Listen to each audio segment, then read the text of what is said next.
Hello everyone, সবাইকে জানাই most welcome. আজ নিয়ে চলে এসেছি বেগুন ভর্তা রেসিপি। আর এগুলো সমস্ত বাগানের টাটকা সবজি। দেখো, টমেটো আর বেগুন আমি সেদ্ধ করে ছাড়িয়ে রেখে দিয়েছি। আর এইদিকে কড়ার তেল গরম হয়ে যেতে দিয়ে দিলাম কুচানো পেঁয়াজ। একে একে আদা রসুন সমস্তটাই দিয়ে দেব। দেখো, এগুলোকে ভালো করে হালকা করে ভেজে নিচ্ছি।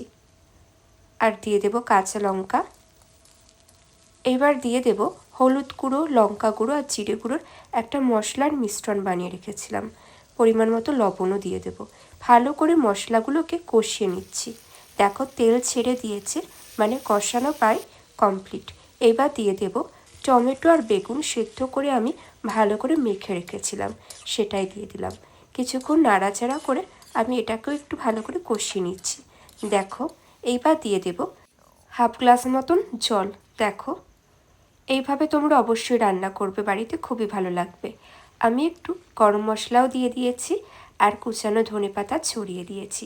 আমার রান্না একেবারেই কমপ্লিট। এইভাবে বানালে খুবই ভালো লাগে খেতে।